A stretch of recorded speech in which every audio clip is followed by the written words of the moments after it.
Recording. 1, 2, 3, 4. Hey everybody, and welcome to the Andy It's in the Bonnevilles podcast. So, as you can tell if you're watching this, Liverpool won the league. Up our heads. You never walk alone and all that. Don't be giving me any shit for it. I don't like that about football. All that abuse and all. I like to celebrate the awesomeness, as my friend Richie says. But so this podcast was a wee bit special. If you remember the last one I did with Ruairi Creaney from Sinn Féin, I interviewed him and went out in 2 parts, and it was great. And you can go back and check the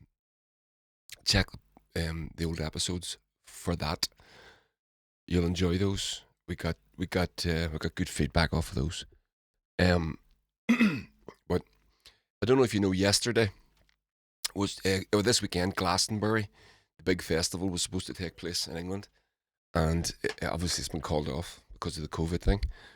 So they were encouraging people to do it from home. So Ruairi and his friends set up Glastonbury from home in one of their backyards, just around the corner from where I live, actually.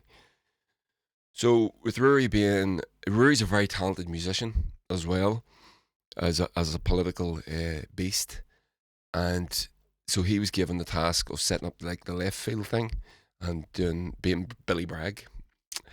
So he decided then, he asked me, would I fancy doing a political stroke music podcast with them? So I agreed. I said I would.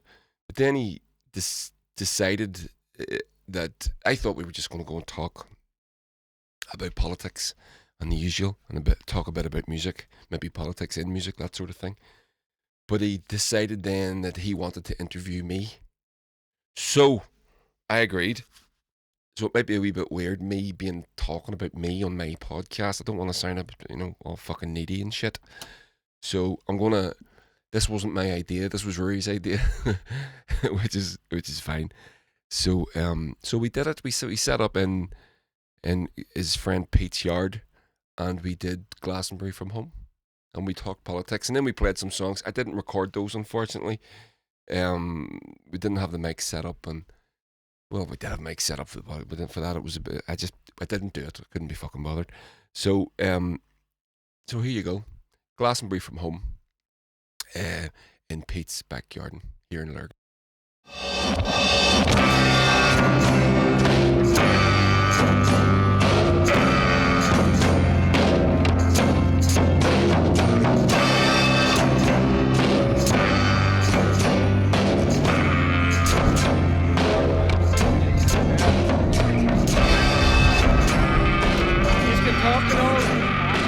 Go for fucking.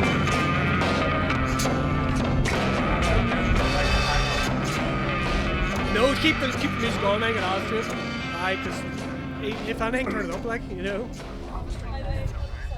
Thanks, that's great. Right, do you want to do the intro then? Yeah. Secrets off it? Yeah. What did you order it off? Yeah. 1, 2, 1, 2. QQRs? Hi. Okay. So, when did you lose your virginity? When am I going to lose my virginity? Oh shit. Okay. Yeah. Everyone's still going. 1, 2, 1, 2. All right. Hey everybody, and welcome to the Andy That's in the Bonnevilles podcast. Hold on a sec. Yep. Oh yeah, it's better. Yep. So, okay. 1, 2, 3, 4. Hey everybody, and welcome to the Andy That's in the Bonnevilles podcast here from Glasthomebury in Lurgan.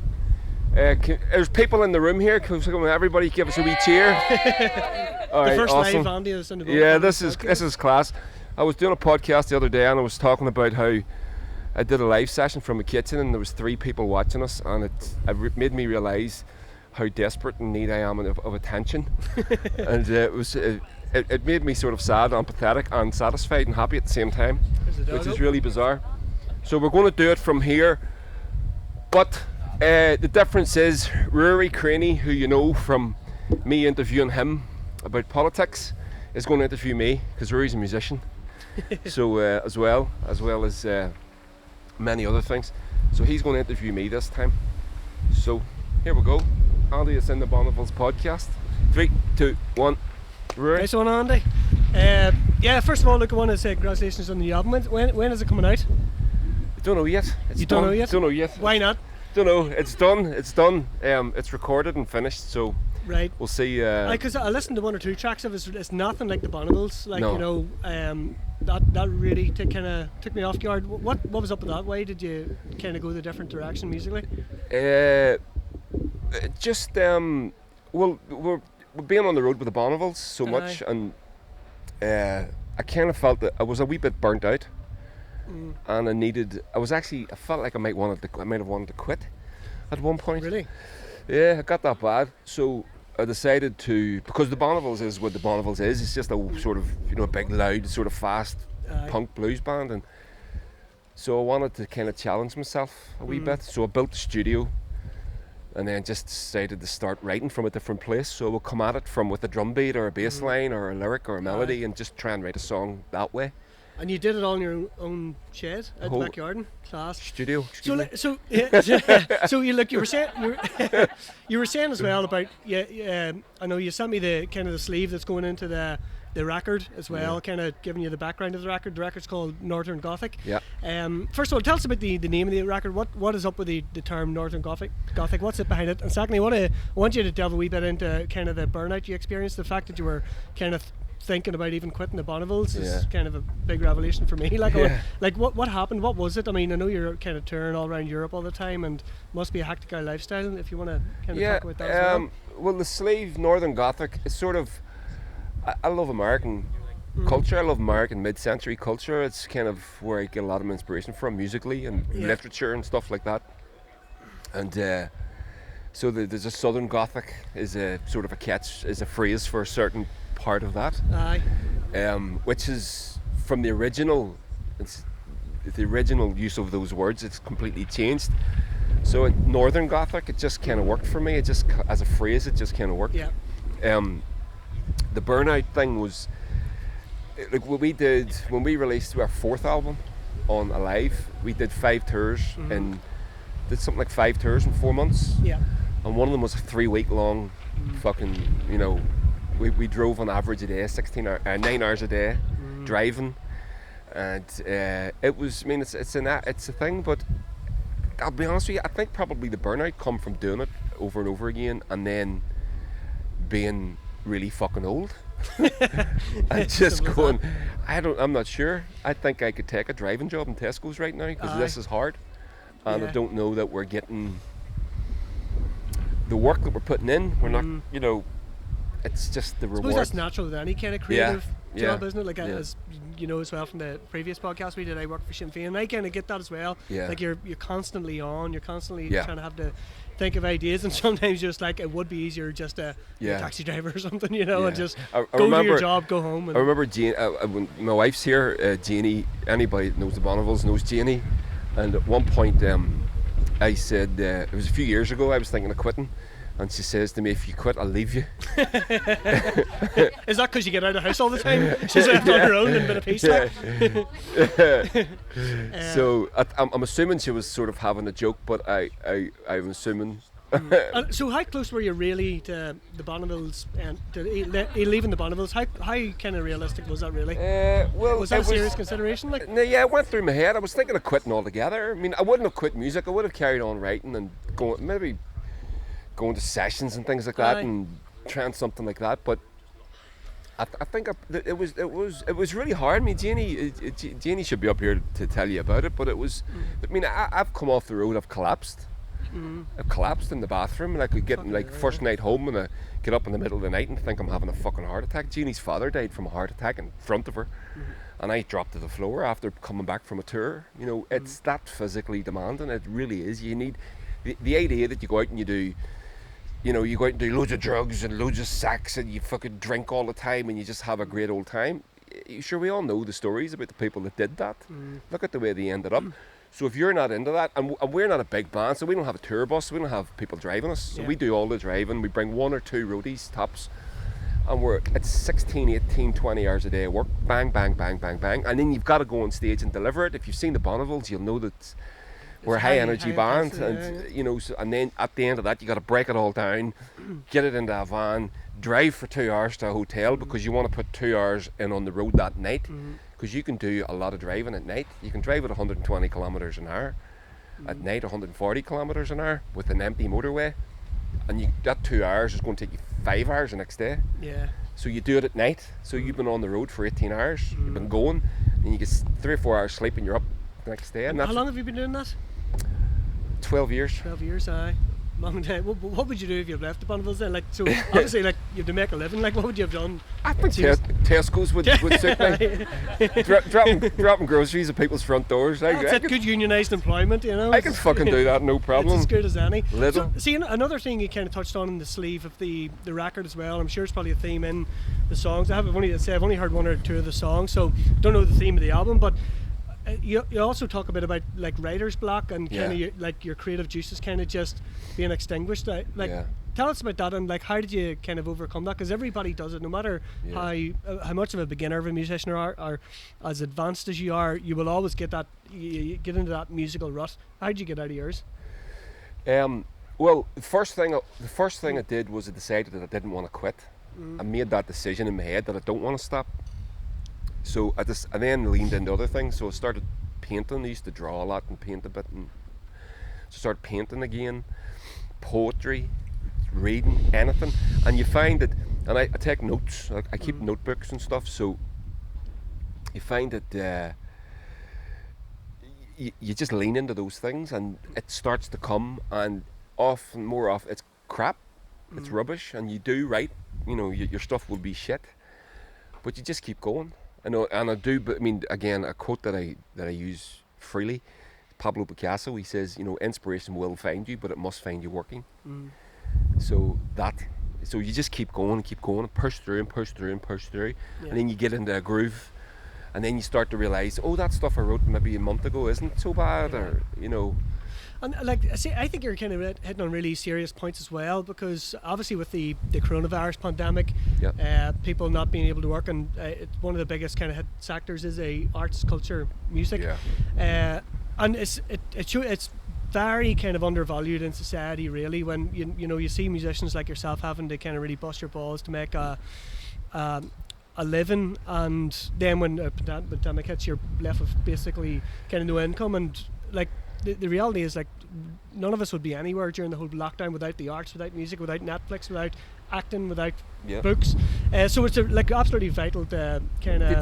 Did you see the piece in the Guardian where they listed the most least the least was it the Times the least most important trade was the arts? No, the least important trade was the arts. The least important. And they did it. The least important trade was an artist, and the most important was medics and delivery drivers and all that. But those delivery drivers aren't going to be fucking paid anymore, and they're not going to get, they're still going to be put under pressure to perform a vital job, which they have acknowledged at an extremely low wage. But the artists are the least valuable members of society. I couldn't fucking believe it. Done. And they did it on a graph. They got a graphic designer to put it in the paper for them. That's the guy. Fuck.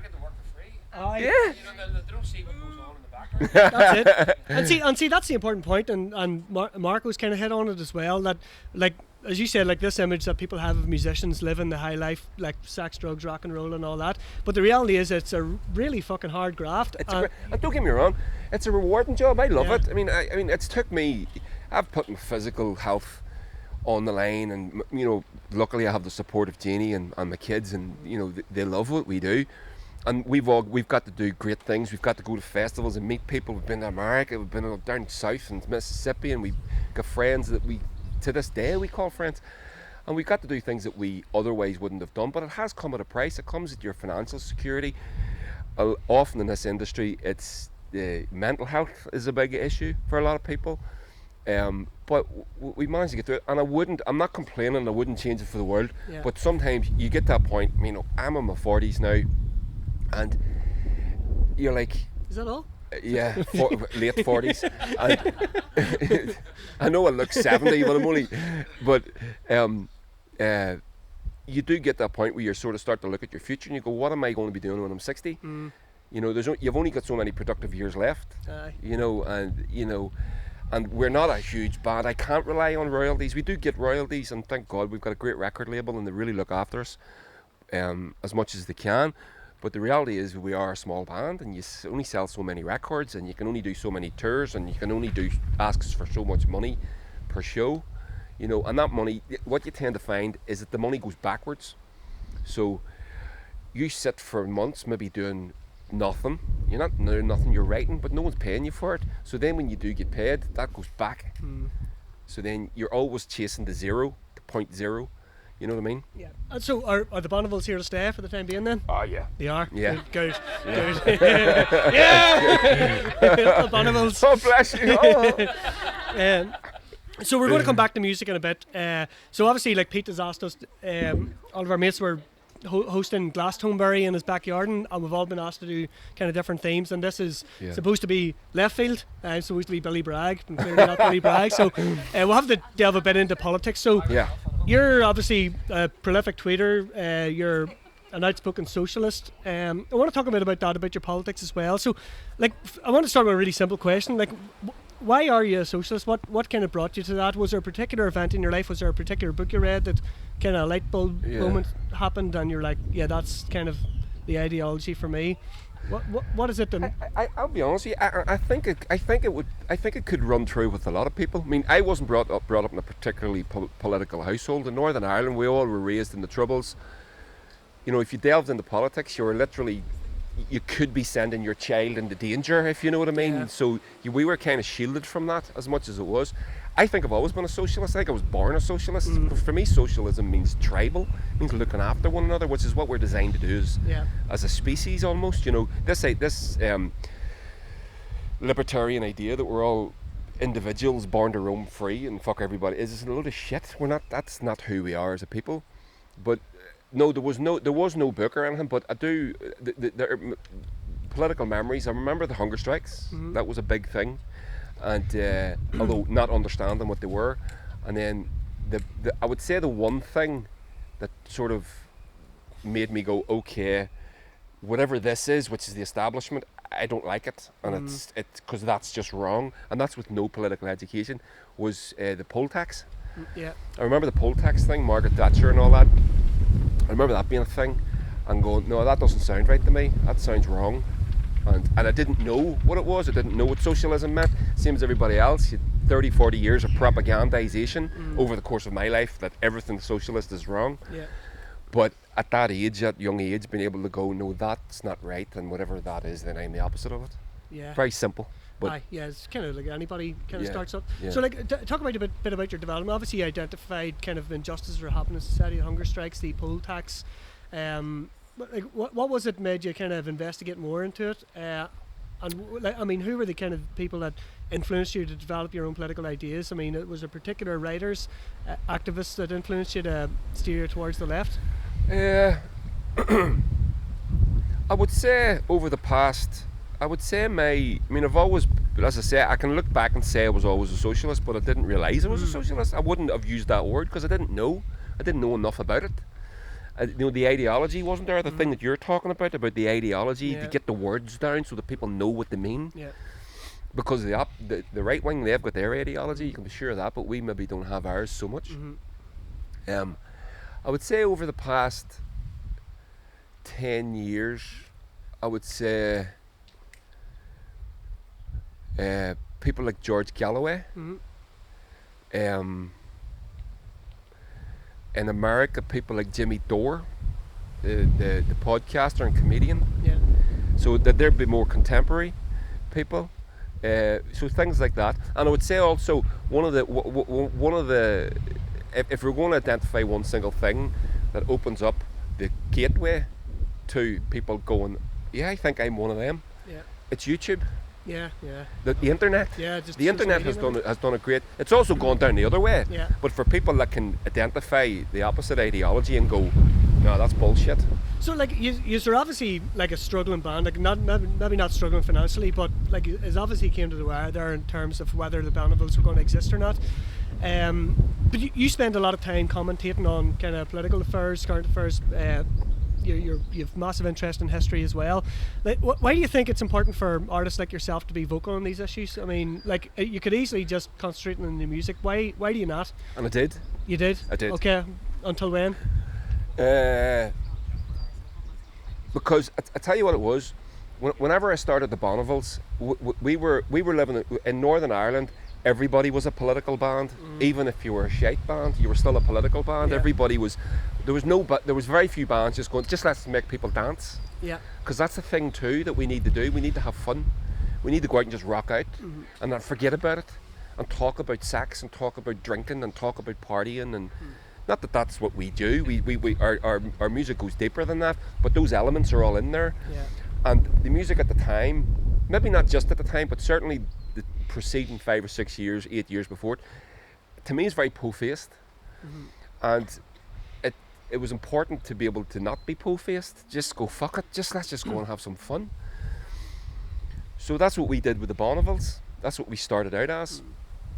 But my own personal voice was always expressed through the Bonnevilles social media. I just hijacked it, and it's just, so I was able to, just flag certain issues. And as the years have gone on, I've gotten more and more just like I don't care anymore. Yeah. Because and it's I wrote an article for on Foblock again, and there's a quote from the Ragged Trouser Philanthropist, and Great book. Amazing book, but Tressel Owen says that. Basically he says there's no neutral position. Yeah. You're either doing something good or you're doing something bad. There's no middle ground here. You need to take a shit, or my dad would say shit or get off the pot. Aye, yeah. And well, see, one of the kind of shit or get off the pot things you've been involved in recently, and it's it's the elephant in the room in any political discussion in the north, is Irish Unity. You've become more vocal on that. I mean, you've signed a letter by the group Ireland's Future. It says civic society organisation is campaigning for Irish Unity. Yourself and your band member Chris McMullen signed the statement, and it was calling for the Irish government to start making preparations for unity. Like, you're a band in the north of Ireland. Why did you take on that kind of really, like, what's seen as a really toxic, divisive issue in the 6 counties? You had no problem doing a podcast about it. You've spoken out about it. What's turned you to that and seeing Irish Unity as a solution to the barriers to social progress that happen in the north here? Well, and like I'd say, you're not a Republican. You're not from a Republican background or anything. But recent years, you've kind of moved to this position. That it's I do. For me, I do comment on other people's political decisions. Yeah. I do. If I do that, then I need to be honest about my own political position. Yeah. And as you say, in the north, it can be difficult. It can be divisive. It can lose you fans. But I must say, I'm not aware of that yet. Yeah. I've got. I don't know what the demographic of Bonnevilles fans is along the sectarian divide, but no one has said a fucking word to me about anything. Yeah. I know Northern Irish guys living in England, who I assume to be from a unionist background, and I put up something the other day. I can't remember what it was. On Instagram, I said I've wrote an article for on Foblock that's coming out this weekend, and the guy goes, up the bra. as Tori Amos used to say. Yeah. And he's a unionist. Yeah. He'd no problem. There was no, so what made me do it, and I'll acknowledge what you're saying, is I had to consider it because I was aware of the fact that I do have a platform, as small as it is, and I could lose friends and followers and income. Yeah. But for me, it's about being on the right side of history. Yeah. And Jeannie actually used the word to me when we were talking about it, and it was something that she said was that if you have a chance to be a voice in a united Ireland, which is obviously going to be our future, it has to be. Yeah. We can't keep following these fuckwits anymore. You know what I mean? as peaceable, and peaceably as it has. Essentially, it has to be peaceable. Of course.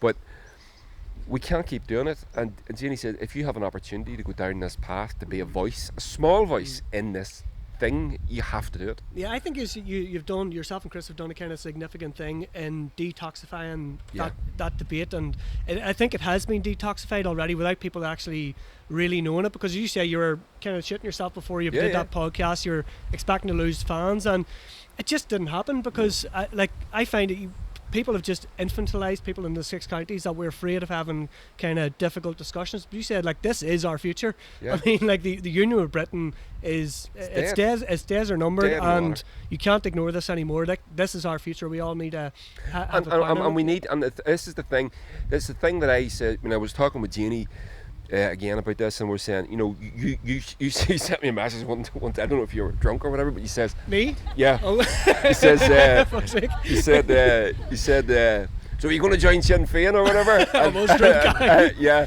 And I never. I didn't know. I didn't reply to you. But I was saying I was talking with Jeannie about it, and I was talking with my dear friends Richie and Lisa about it, and I said, I've absolutely no problem with joining Sinn Féin. I would join Sinn Féin. There's nothing there that would stop me from joining Sinn Féin. But I think with that small platform that I have, I'm very aware that I'm not a fucking, and who I am and the pull that I have. I think I can do more good. I agree. Yeah. By being the conduit or talking to people about, this isn't that bad for you, and maybe if I'm in Sinn Féin, that might stop me even getting in the door. That's it, and that's something that Sinn Féin's actually kind of recognised as well, that we, in a way, are a barrier to unite, and we can kind of set out our own vision, we can do our own thing, organise our own events, but like people like yourself are going to bring the music community with you. It's not going to be Sinn Féin. It's not going to be Sinn Féin that brings any section of the Protestant working class to the Irish unity debate. It's going to be people like yourself. It's going to be artists. I'm talking with Darren Matthews. I was at a podcast with Darren Matthews the other day, and he's a guy from Newry. He's a member of East Belfast GAA. They've set up a GAA club in East Belfast, and the only rule they have is if there's no Protestants playing, we don't field the team. Yeah, awesome. Yeah, and he's a guy. He's a guy from Newry, and from a nationalist background, and he's a member of that squad. Yeah. So I'm trying to get an interview with the guy who set the team up, but he won't do any social media until the 12th's over. Yeah. So, which I understand perfectly. And then he's going. One of the messages I was talking with Darren today, they're trying to design their badge and their logo, and one of the guys said, "Well, why don't we put some Ulster Scots into the badge?" Now, depending on what your opinion is of Ulster Scots, we all know, Ulster Scots was formed in the back room of an Orange Hall in 1986 to try and undermine the Irish Language Act. We get that. But that's not the fucking point. If they want it, they have to have it, and it's fine. And Darren, as a comedian, a stand-up comic, with a sizable podcast platform, he said, "No, we should do this." And then I retweeted it, and it's unbelievable how toxic this can get. He was getting shit from GAA members, and he's a lifetime GAA guy, lifetime from Middleton, and he's getting shit from GAA guys, and he's going no. And I retweeted it, liked it, said awesome, let's do this. These guys need this in their fucking thing to get over that mental barrier. That's fine. It's not a problem. And then he messaged me and goes, "Oh, thanks so much for that. I was getting so much abuse." Just that one thing. He was getting abuse from the fucking Irish nationalist Republican community because an East Belfast GAA instead of going, "There's an East Belfast GAA team," that's fucking great. Yeah. So speaking of like casual sectarianism, let's come to Lurgan. Like it's one. Where are you going? So look, Lurgan's obviously a big theme of load of Bonnevilles songs. And I know I've read before in a couple of interviews that you've done, you've had a love-hate relationship with Lurgan. Yeah. So have I. I mean, as I kind of get older, I love the place even more. Like when I was young, I hated it. When I got now, I love the place because there's fucking nowhere in the world like it. It's a kip, but it's our kip, isn't it? It's our kip. Yeah. So, like, first of all, I want you to talk a bit about the songs that you mentioned Lurgan in, your relationship with Lurgan, and particularly I want you to delve into an initiative that yourself and your mate Richie McGee are involved in setting up a club night, hopefully in the Railway Bar in the next couple of months, just to kind of profile rock bands, blues bands, indie bands in Lurgan like on a regular basis. So I want you to ask you about your relationship with Lurgan. First of all, what do you think of Lurgan? What's your favourite thing about Lurgan? Beer. Beer? No, I love Lurgan. I love Lurgan. I think the thing, it's the same as it's a love-hate relationship that we all have with our hometown. It's easy to love it and it's easy to hate it, and if you go too far down one, you get too blinded to it. You see people saying things so nice about it. I remember when I was working, I can't remember what the fuck I was doing. I used to deliver pianos, that was it. And I was delivering pianos, and I was down in Dungannon, the house down in Dungannon. And the troubles wasn't long over. The Good Friday Agreement wasn't long signed. And it was one of those really posh houses opposite the rugby club when you drive in, and there's a bit across the road. It's almost like a gated estate. And the houses are very, very posh. And the woman was obviously a stand-up member of the community, but she was so blinded by her love of Dungannon, she sounded like a fucking moron. Dungannon, like? And no, she says, the EU has put out I love the fact that they built the motorway to Dungannon in the 60s. Like, who was in a rush to get to fucking Dungannon? The Prime Minister of Northern Ireland, Terence O'Neill.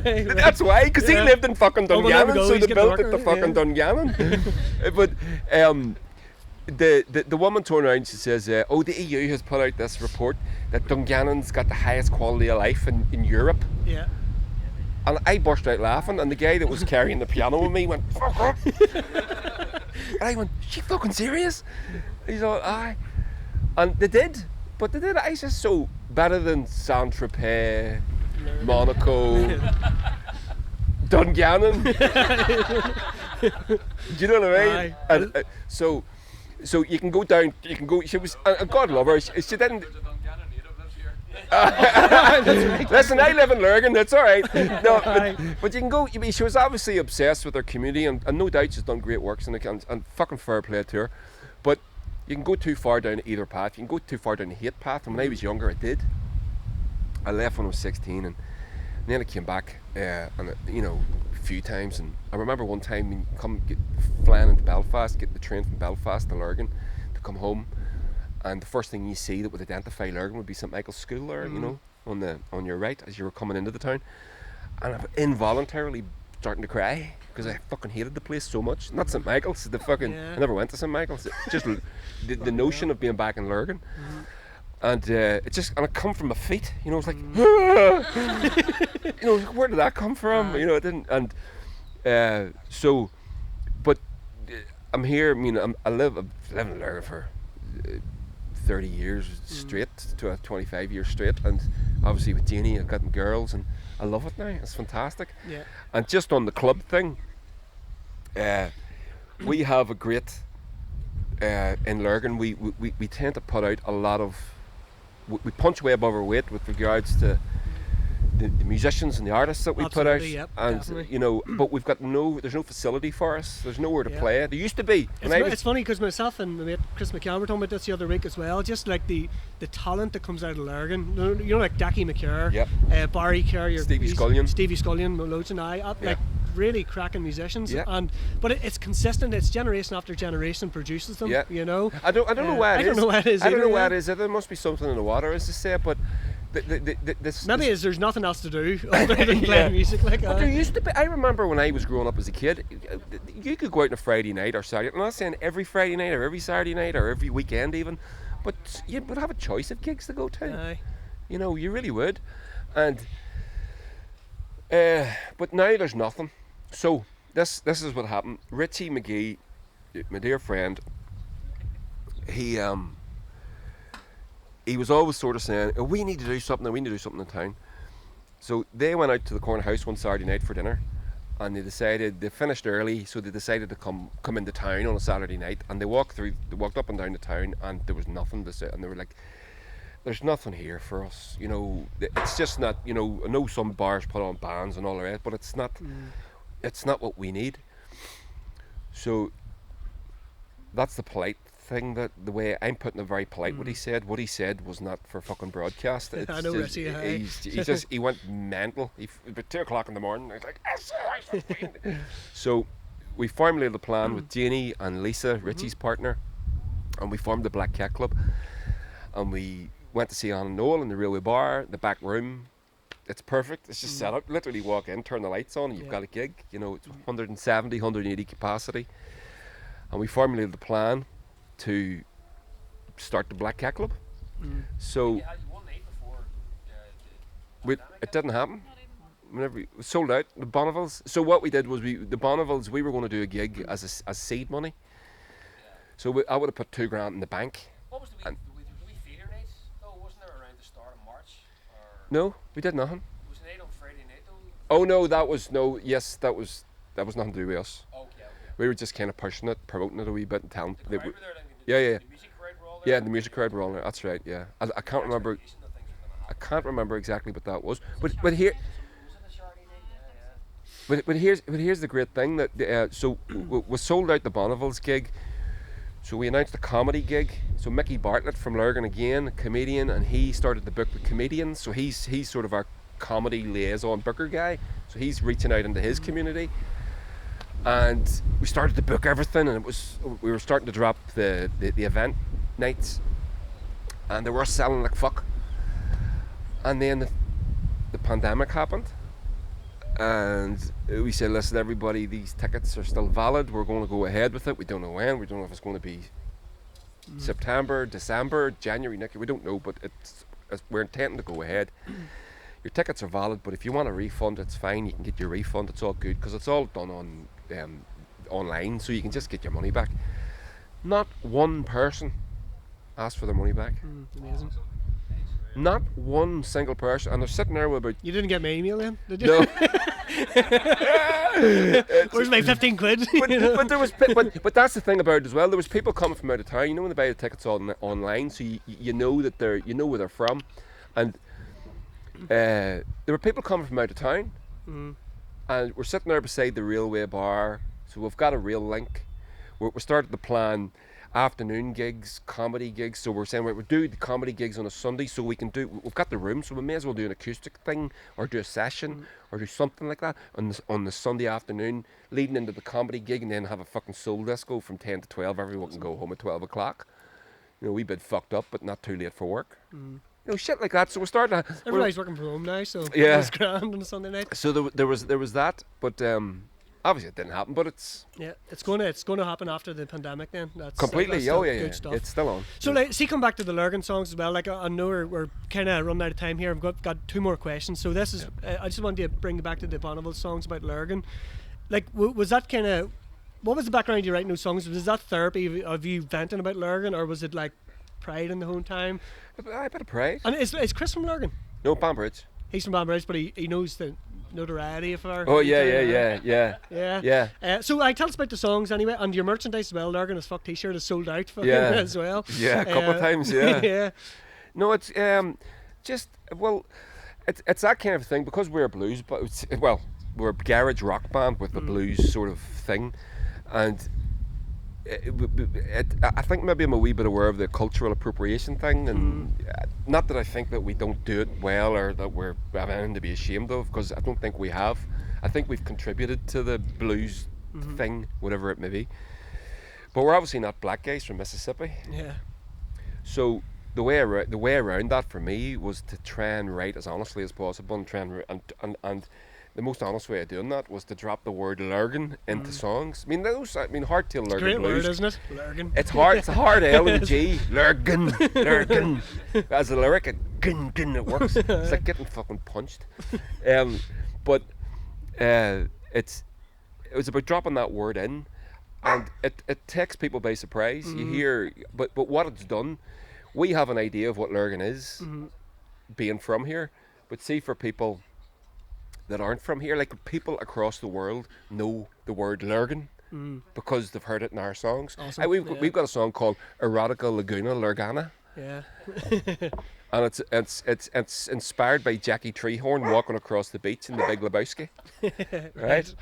And So I decided to write a little sort of saucy little love letter to that scene, and if to give it a name, it's an instrumental. Yeah. So call it Erotica Laguna and Lurgana. Why not Lurgana? So it's making Lurgan to be a sort of super sexy place, which it isn't. But sure, why not? It doesn't Why matter. not, But people. Yeah. Have you met Ryan Quinn? Yeah, exactly. But people across the world who don't even speak English as their first language reference Lurgan. I had a guy. Because you guys are bigger in like Holland, Belgium, Germany than you are in Ireland. We could fill Wembley if we got all our Yeah, fans in the one place. That's mad. Yeah. Easy. Yeah, and they all know about Lurgan. They all know about Lurgan. We have a there's a guy in Chicago plays in the Chicago blues scene. He wants to move to Lurgan. I was telling you about the guy with the 335. No, oh yes, I Yeah, that guy. He wants to move to Lurgan. He was because he wants to get out of America. No offense. no offense to any Americans that are. But That Texas gauge, remember the guy from Texas? Somebody did a prank on him. He lived in the Ashburn for 3 weeks. Remember that? yeah, I remember that. Yep. that's. Captain Kennedy wrote a song about him. Yes, that's right. Yeah. Yeah. So Yeah, I Lurgan, but, yeah. that's class. So look, we could go on about Lurgan all night. Probably will after this podcast as well. But look, last question is a double-barreled one. So obviously you have two passions in life: music and politics. So musical dinner party. Who would you bring? Fuck. The load Bruce of fucking Lee. guitars. Bruce. No. Musical dinner party. Like a dinner party for all your musical heroes. Who Oh, musical heroes. Yeah, Okay. yeah. All right. Okay. Robert Johnson, yeah. number good shout. one. Can I have a request, please? Sure can, love. Prince. Prince. Yeah. Yeah. Nice one. He has to be there. If he's not there, I'm in the shed tonight. But I've no problem with that either. Prince. Who says you're going I don't home mean anyway? Prince, I mean the shed. But Somerset, anyway. yeah. Robert Johnson, Prince. What do you look like? Three? Like three? Three or four. Three or Just one or four. two. One has to be Irish as well. I want to hear from the Okay. local scene as well. Okay. Rory Gallagher Roy Gallagher, good shout. Yeah. and Terry Hooley. Right. Okay. Okay. So. Did you hear that? Sorry, but just by the way, on Terry Hooley, you know, the last time he was in the hospital, they thought he was going to die, and they put him into sort of the "you're going to die" ward, and he It's named after a guy what's who it died. called? Holiday of Carmore. That's the one. And, but he made a speedy recovery, basically because he's a raging alcoholic, and he got healthy real quick. Amazing. And he would, but whenever they realised that he wasn't going to die, they didn't have anywhere to put him, so they just kept him there. And then at night, he would get a sheet and he would cut holes in it and put it over him and go running round the wards with people about to die going boo. Class. So the last one is a political one as well. So 3 or 4 people. One of them has to be from this lovely island. Yeah. People that you want to have a dinner party with. Yeah. From the political scene. Okay. Well, from this island, I think it would have to be Jerry Adams. Jerry. I would like to, he's talking to him would be awesome. The political scene, Jimmy Dore. Okay. I would like to, although he's a comedian, but I think that would be good crack. Jimmy Dore.